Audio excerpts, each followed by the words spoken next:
আজকে বানাবো ডালের বড়া দিয়ে রসা, আলু ডাঁটা দিয়ে।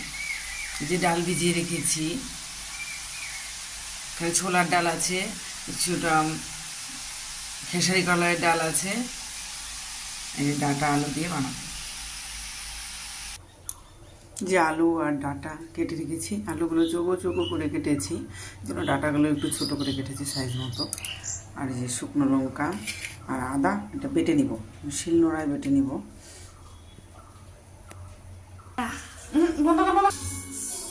এই যে আমি ডাল গ্রাইন্ডারে দিয়ে মিক্সচারে দিয়ে মানে বেটে রেখেছি আর কি, মিক্সচারে দিয়ে। এই যে লঙ্কা বেটে রেখেছি। এখন এদিকে কড়াই গরম বসিয়ে দিয়েছি, মানে এখানে দিয়ে দিচ্ছি লবণ আর একটু হলুদ গুঁড়ো দিয়ে এটা মেখে নিব।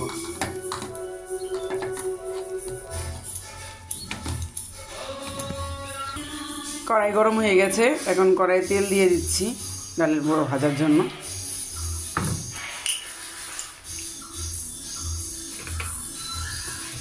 এখন এক এক করে ডালের বড়িগুলো ভেজে নেব।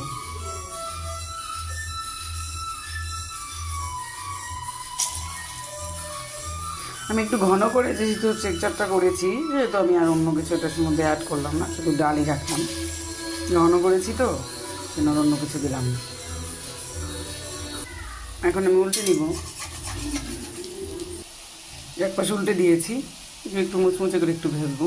বেশি মুচমুচে না করলেও হবে, যেহেতু আমি তরকারিতে দিব। এই যে ডালের বড়া ভেজে নিয়েছি, এই যে নামিয়ে নিলাম। এখন ওই তেলে যে আলু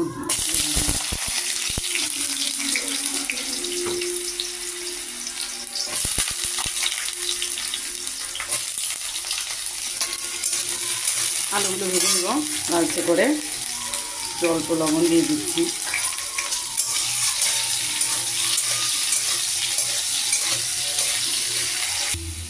যে আলুগুলো লালচে করে ভেজে নিয়েছি, এগুলো নামিয়ে নিচ্ছি। আমি আর অল্প তেল দিয়ে দিচ্ছি।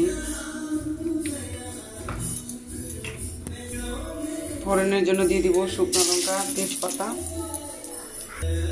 আর এই যে জিরে।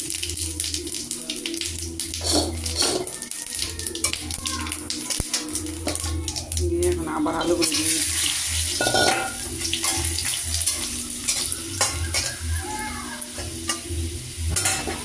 আলুগুলো দিয়ে দিলাম। এখন দিয়ে দিচ্ছি ডাঁটা দিয়ে দিলাম। দিয়ে দিচ্ছি লবণ আর হলুদ,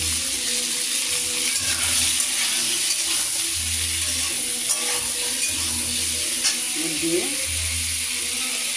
যে লঙ্কা আর আদা বাটা আর এই যে ধনে গুঁড়ো আর এটা হয়েছে এটা জিরে গুঁড়ো, এগুলো দিয়ে দিচ্ছি। এখন জল দিয়ে গুটিয়ে এগুলোকে ভালো করে কষিয়ে নিই।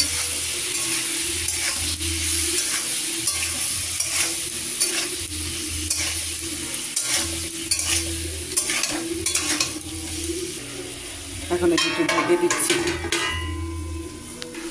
30 সেকেন্ডের মতো। অল্প একটু পরে আমি যে ঢাকনা খুলে নিচ্ছি।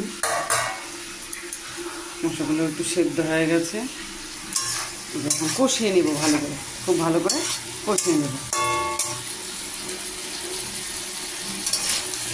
সুন্দর করে কষিয়ে নেব।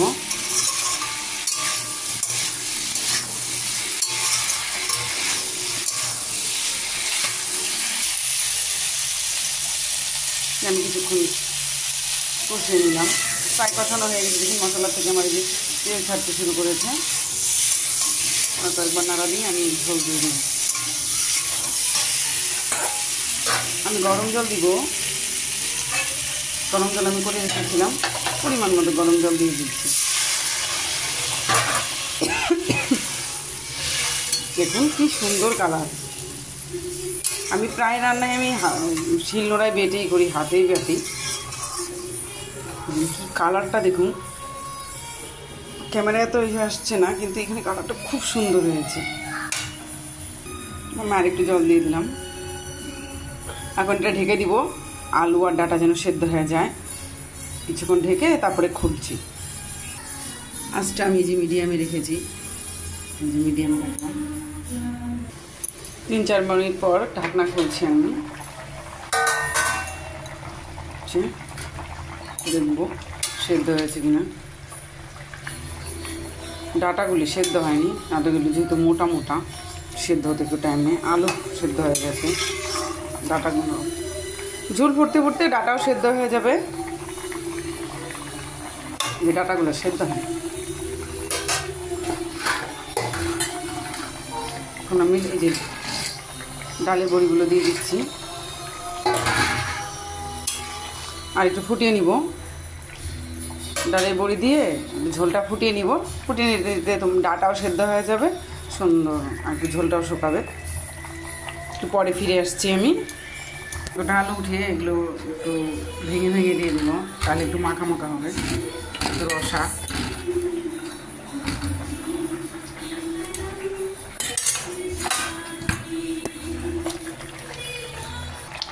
যে ডাটাগুলি সেদ্ধ হয়ে গেছে, একদম একেবারে সেদ্ধ হয়ে গেছে, নরম হয়ে গেছে। এখন আমি নামিয়ে নেবো, একটু ঝোল ঝোল রাখতেই নামাবো, যেহেতু ডালের বড়িতে জল টেনে নেয়, জলগুলো টেনে নেবে। এখন যে দিয়ে দিচ্ছি যে গরম মশলা,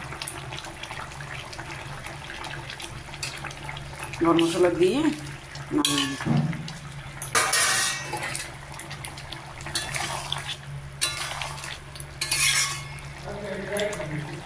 গরম মশলা দিয়ে গরম মশলা এখন নামিয়ে নেব। এই যে তৈরি হয়ে গেছে আলু আর ডালের বড়ি ডাটা দিয়ে, এই যে রসা, দেখুন নামিয়ে নিয়েছি আমি। নিরামিষ দিনে করে খেয়ে দেখবেন, খুব দুর্দান্ত লাগবে খেতে, কারণ একটি রেসিপি।